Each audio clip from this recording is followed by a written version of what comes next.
Just sit right back and you'll hear a tale of a fateful trip that started from this tropic point aboard this tiny ship. The mate was a mighty sailor man, the skipper brave and sure. 5 passengers set sail that day for a 3-hour tour, a 3-hour tour. The weather started getting rough, the tiny ship was tossed.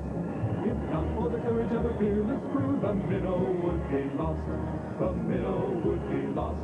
The ship set ground on the shore of this uncharted desert isle, with Gilligan, the skipper too, a millionaire and his wife, a movie star, the professor and Mary Ann, here on Gilligan's Island. Okay. Now this will be an alternate to before.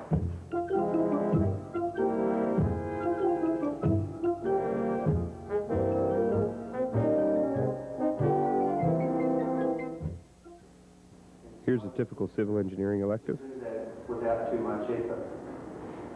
If you take that same shock absorber and try and push it in really fast, it locks up solidly. Once a jolly swag man camped by a billabong under the shade of a coolabah tree, and he sang as he watched and waited to his billy boiled. You come along, sing Matilda with me. Not very practical, so to convert this to a practical system, we put in some sort of energy absorber as well. I mean, under wind, you don't want your building blowing several yards down the road. A little bit embarrassing. Here's Gary.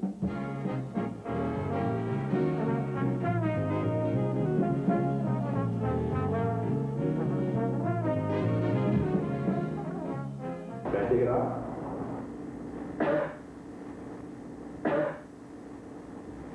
Have you seen this before? No. Some of you expressed, the last time you expressed some frustration that, you know, dealing with a graphical representation of things seems inaccurate. Well, it's accurate enough for engineering purposes. That there's no reason to want to be any more accurate. So much for graphical solutions. Some of our courses were on the practical side. But I'll do the beer example so that move along here. Let's visualize a situation where you have an end-of-term party, and everyone is more or less celebrating, and there's a beer dispenser that is close to a brewery. We have a brewery in town, and down at the bottom of the hill, actually, there's a restaurant. So let's assume that all of the students have gathered in this restaurant, and they're going to have fun. So we translate this into a problem. How big does the pipe have to be, and how much energy loss is there while we were transporting this beer across from the brewery to the pub? So beer is moving through a glass pipeline.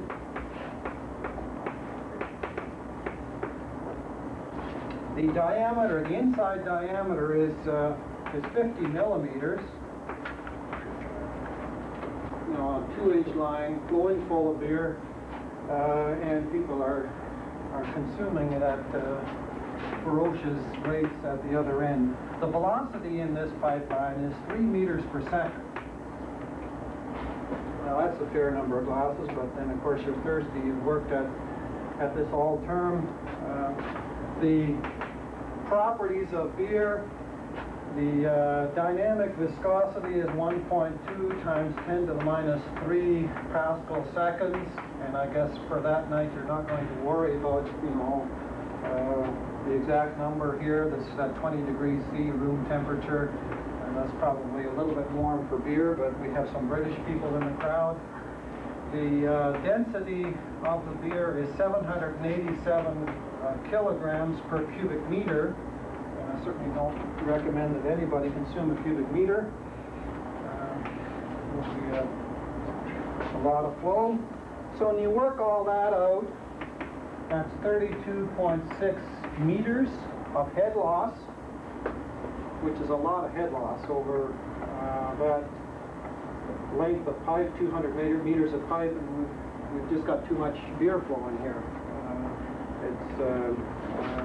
If you were to place the vat of beer on top of the roof at the brewery and feed this by gravity into the pub, the elevation of the vat would have to be 32 meters or 33 or 34 meters above the elevation of the tap at the other end where you're tapping out the beer, which you know, that would obviously be impractical because the beer vat would be too visible and the pipeline, you know, people would perhaps be tempted to break the glass pipe and get free samples. So.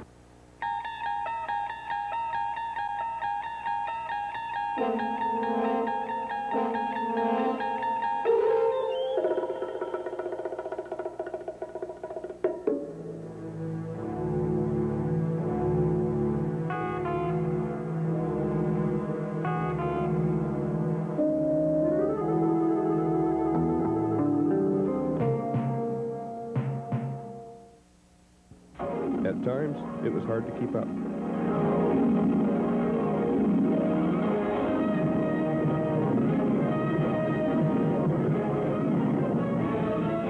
Faster than a speeding bullet. More powerful than a locomotive. Able to leap tall buildings at a single bound. Look, up in the sky, it's a bird. It's a plane. It's Superman. Yes, it's Superman. Strange visitor from another planet who came to Earth with powers and abilities far beyond those of mortal men. Superman, who can change the course of mighty rivers, bend steel in his bare hands, and who... I'm Popeye the Sailor Man. Popeye the Sailor Man. I'm strong to the finish because I eat me spinach. I'm Popeye the Sailor Man. Here's an example of higher learning and sophistication.